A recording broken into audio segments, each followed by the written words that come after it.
قدرمنو لیدونکو د استالف په مختلفو سیمو کې وګرځېدو. اوس راغلو تخت استالف ته، هغه ځای چې دلته به مخکینیو پاچاهانو خپلې میلې کولې او د خپل د ژوند یوه برخه به دلته تېروله. دا ډېره مشهوره سیمه ده په استالف کې. نو دلته به دې سیمې ته ظاهر شاه همداسې داود خان دې سیمې ته راتله. څومره چې زه معلومات لرم البته له سپین ږیرو ما اورېدلي دي. نو دلته یو دوه نور ملګري هم راغلي چې دوی د کوم ځای نه راغلي دي، همدې سیمې دي که د بلې سیمې. لومړی به د مشر نه پوښتنه وکړم، دی هم دې راسته لاس کې ستا خو اجازه ده که نه؟ ستړی مه شې کاکا. خیر اوسې، مننه، خوشحاله اوسې، ته ښه جوړ یې. مننه، خوشحاله اوسې که ژوندی اوسې. د کوم ځای اوسېدونکی یې؟ زه خو د لږ د مخ کمرې ته تاو کړه که نه؟ د ننګرهار اوسېدونکی یم. دلته راغلي، دلته هغه کې موسسه کې هغه یي ګردان یي. ښه ښه، ماشاءالله. د ننګرهار نه دلته راغلي، دلته وظیفه لري؟ ډېر ښه. یاره تا خو داسې ځای کې وظیفه اخیستې چې بیخي د خوندور ځای ده. خو بیا په ژمي کې لږ یخي، په اوړي کې خو ډېر خوندور ځای ده. ډېر یخي، ډېره. خو بس د مجبورۍ نه راغلي، داسې نه راغلي چې مستۍ دلته راغلي، مجبورۍ نه راغلي. مجبورۍ نه سړی داسې بیا ښځې ته نه راځي، خراب دي ته نه چې خراب ځای خو داسې دی چې موږ دلته وخت نشو تېرولی، ډېر سخت دی، ژمی سخت دی. او مجبورۍ نه اوس دلته راغلي چې هلته بچي په ناره وي او هغه یې په تکلیفونه دي. خواران دلته راغلي چې مزدوري وکړو، یو 15 روپۍ بچو ته ویسو. ښه، ننګرهار کې د کوم ځای؟ ننګرهار کې د ګمرک سراچه. ښه ښه، ماشاءالله ماشاءالله. نو دلته خو راغلی کار ته راغلی. ننګرهار کې به څه وکړي؟ نو ننګرهار ته چې لاړ شي هلته به اوزګار ګرځي، بچي به درته بابا پیسې راکړه او پلاره پیسې راکړه، غر کوه. همدغه نه راغلي چې نسته چې شونه چې مجبور نه راووتلو کور نه. معاش خو ښه ده که نه؟ یاره معاش داسې دی چې 8000 روپۍ برابرېږي. 8000 افغانۍ؟ بیا خو هېڅ شی نه یم، ننګرهار درته ښه ده. نو بس څه وکړو، مجبوري ده چې مجبوري نه وه، په خدای که څوک یوه شپه هم بار بچو نه وځي. بلکل نیکې واقعیت خبره ده. دغه سیمه څنګه ده؟ دا سیمه دې خوښېږي؟ دغه شنه سیمه ښکلې سیمه؟ دا اوس هم چکر ته ورته راووتلو، راغلو. نو ښایسته سیمه ده دا ځای. دا تخت طالب چې دی ډېر ښایسته ځای دی. بلکل بلکل. دا که یو وخت کې تېر وختونو کې تا هم پاچاهي کړې وه، دلته به دې سیمې ته راتلې، میلې به وې، بنډارونه به وه. دا خو بس نصیب هر چا چې قسمت کې یا پاچاهي کوی شي، چا چې قسمت کې نه یا پاچاهي نه شي کولی. باید ته قسمت خراب ده، بېغمه اوسې که څوک مسکرۍ کې هم نه نیسي. نه هم نیسي، هېڅ شی رامنې نه کوي. دغه زیات یم چې راوستي خو بس څوک به مغه شوي راوستي چې هغه مزدوري راباندې کوي. نور موږ ته پاچاهي ماچاهي نشته دی. بلکل. دلته بیا څنګه د ډوډۍ موډۍ شی هم درکوي که نه؟ نه، ډوډۍ خپله ده. ښه. دا اوس هم راغلي پلان دی، هغه ته کته کېدلو بازار ته، ډوډۍ هم ځان سره وړې وه. دا غم ده، بیا خو هېڅ شی هم نه پاتې کېږي. 8000 درکوي ډوډۍ، 2000 3000 خو هلته هم ځي، کرایه کې هم ځي، 4000 3000 بچت وړې نو. یاره همدغه سره پاتې کېږي که نه؟ هو همدغه. څو بچي یې لري؟ یاره بچي خو یو مې زوی دی او اووه مې لورګانې دي. زه بس پاک رب دې رحم وکړي. دلته یو بل ګران ورور هم راسره ولاړ ده، ځوان ملګری، ته ستړی مه شې. خیر اوسې، مننه وروره، خیر اوسې، کور والان په خیر راغلی. خوشحاله اوسېږي. ته د افغانستان د کومې سیمې؟ زه د کونړ ولایت یم او راغلي استالف کې هم دلته ګاډي اغوستې ده، همدلته پراته دي. ښه. څو میاشتې کېږي دلته کار کوې؟ یاره اوس هم اوله میاشت ده او دغه 14 ورځې هم کېږي چې راغلي یم اوس فلحال. ګمان مې نه راځي چې میاشت پوره کړې. یا والله زړه خو م تنګ دی، ځکه چې مونږ خو هغه د آزاد وطن جلال آباد دی، کور هم جلال آباد کې دی، هلته بلد دي، ساحو کې ګرځېدلي. دلته خو دا داسې دی چې هر څومره تفریح شي خو د یوې ورځې دی. د یوې ورځې دی. او نو داسې خو نه دی چې بیخي پکې پروت دی او دلته هوا هم یخه ده. مونږ خو ګرم ولایتونو کې عادت دي، نو دې سره تنګېږو په دې خاطر باندې. اوس بله خبره دا ده، ښه، دا راسره منمه چې په ځان باندې سخته رانه ولې، په ځان تکلیف رانه ولې، چاره نشته که نه. نو اوس ته مجبور یې که خپلو بچو ته حلاله روزي ګټې، مجبور یې مزدوري به کوې، کار به کوې او ته خپل بچي پې ساتې. نو داسې کله کېږي چې کور کې ناست نو له اسمانه کله راغورځېږي؟ نن دا خبره خو ده، مجبور یې بیرون به وځې او یو څه به پیدا کې کور ته بچو ته وړي. بلکل. واده خو دې کړی؟ او واده مې کړی. څو اولادونه لري؟ اولادونه خو فلحال نه لرم اوس. بس بیا د 2 نفرو دپاره 8000 روپۍ ډېر شی دي. والله ځان ته خو داسې نه وي که نه، مور یې، پلار یې، ورونه یې، کوروالا. نو دا خو مشکلات د زندګۍ دغسې دي چې خاریه کې اوسېږي، ته به د عین تر زیاته ټول شی نه په نغدو پیسو اخلي. بلکل. هغه د کوهي نه چې اوبه راوباسې هم هغې ته به تیل چې یو مصرف به کوې، بیا به تا ته اوبه په لاس ګرځي. او چې پیسې د سره نه چېرته داسې کېږي، مجبوره چې ته لاړ شې، کار وکړې، مزدوري وکړې، راشې کور کې مصرف کړې او تا نه مور او پلار خوشحاله وي که نه. بلکل. چې کله د وظیفه نه درلوده، مصرف دی څو روزانه د ورځې؟ یاره چې وظیفه مې نه وه، مصرف دومره نه وي چې وظیفه نه وي، خو بیا هم حداقل داسې وي چې یو 100-1.5-200 روپۍ مصرف دي روزانه. اوس یې وظیفه لري مصرف دی څو ده؟ یاره اوس یې وظیفه لرم چې دلته یم نو د ورځې دغه 80 روپۍ 80 روپۍ ځکه چې اوس کوشش کوو چې مصرف هم کم شي کور ته یو څه وګوره که نه کله چې اوزګار وي 1.5-200 د مصرف او کله چې وظیفه لري 80 روپۍ د مصرف ده کاکا ګوره دا څومره ګټه ده هم وظیفه لري هم مصرف دې هم کم شو. بالکل.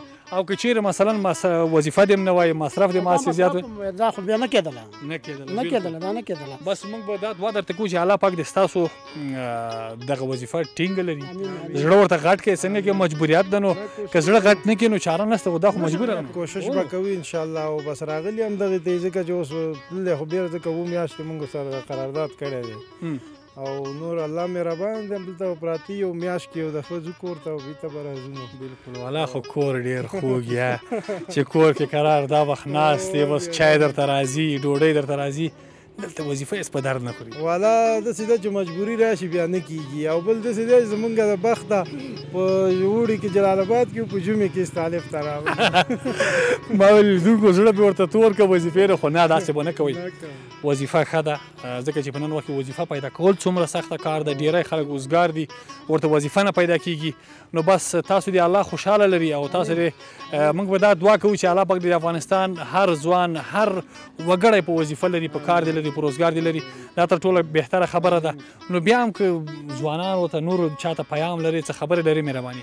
یاره بس پیام هم دا دی چې خلک دې کوشش کوي او بل د مور او پلار دې عزت کوي د کورنۍ او یو ځای ژوند او زمونږ او ستاسو دا زندګي چې دا پوه شو کله به سختي راځي کله به راحت وي کله به دا باندې سختیانې راځي چې مجبوره یې چې وروره یو مشکل به ته پېښېږي خو ته به ورسره ګزاره کې او حوصله به کوې ورسره او ډېر د حوصلې نه به کار اخلي.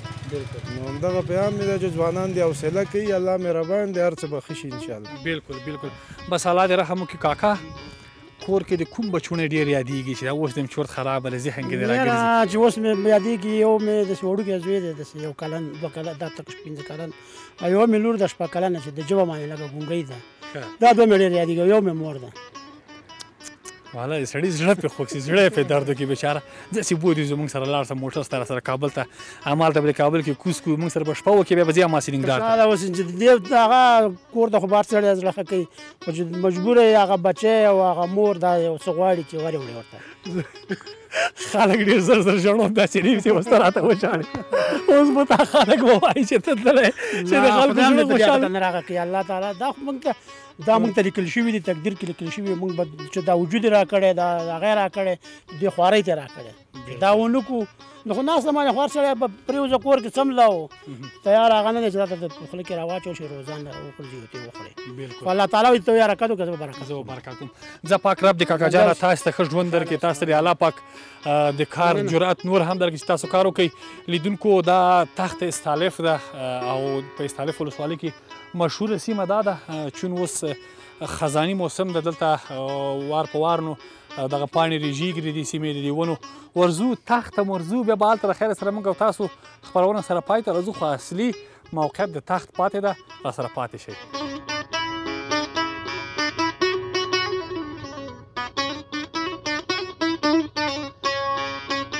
قدرمنو لیدونکو یو بل ورور هم دلته په تخت استالف کې په هغه ځای کې چې دلته هوټل ده او مشهوره سیمه ده یو بل ورور راسره ولاړ ده. برادر خوب هستین انشاءالله؟ بخیر باشید. سلامت باشین. سلام دارم خدمت شما و همکار تخنیکتان و بیننده مملکت. قربانتان یا کمک همکار ما میگه بلندتر صحبت کنین چون صدایتان میگه صحیح نمیاد باز مردم نگه که بیادر صدایش نمیرسه در هتل کار میگیره در هتل بیماشه و صدایش بلند نیست. خب همین منطقه را تخت استالف میگن منطقه‌ای که بسیار مشهور است منطقه‌ای که مردم با تفریح جمعه مردم با چکر میه. خب خودت چه وقت میشه کار میکنی؟ ما تقریبا حدود 8 سال شده که در اینجا مسئولیت طلبه بوده داریم. خب بسیار خوب. مطابق معلوماتی که وجود داره سنگ تهداب وزی هتل از زمان حکومت امیر شرابیخان گذاشته میشه و گونه غیر اساسی. خب تا آن زمانی که امان الله خان به کشور انگلستان سفر می داشته باشه و این نقشه را به مانند کشتی تشکیل میده همراه خود میاره و اینجا که یک هتل اساسی امار کنه. تو نقشه متاسفانه او موفق نمیشه که امار کنه بازی هتل در زمان حکومت ظاهرشاه آخرین شاه افغانستان و صدارت محمد داود خان کار شروع میشه. سال 1335 افتتاح میشه و بهره برداری سپرده میشه که در وقت زمان یکی از هتل‌های مشهور و معروف در منطقه بوده که مورد استفاده خاندان شاهی قرار میگرفت که بعدها هم به مردم هم اجازه داده میشه که در اینجا بیان دیدن کنن. در وقت زمان هم اتاق‌ها به خاطر بود باشه، شب هم داشته، رستوران داشته، کافی‌شاپ هم داشته که در طول جنگ‌های تنظیمی خراب شده بود. خوشبختانه در سال 1397 کار بازسازی شروع میشه، 14 ساعت افتتاح شد.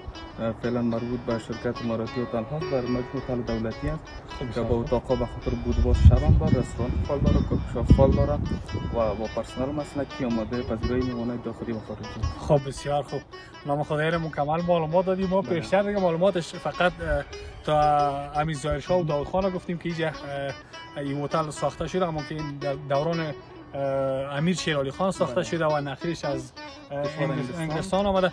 یک بسیار گپ خوب است. و چطور باز میمانا میای کسی نمیای زمستان فکر نکنم که زیاد باشه، در این وقت خزان در بهاری وقتا زیاد است همین؟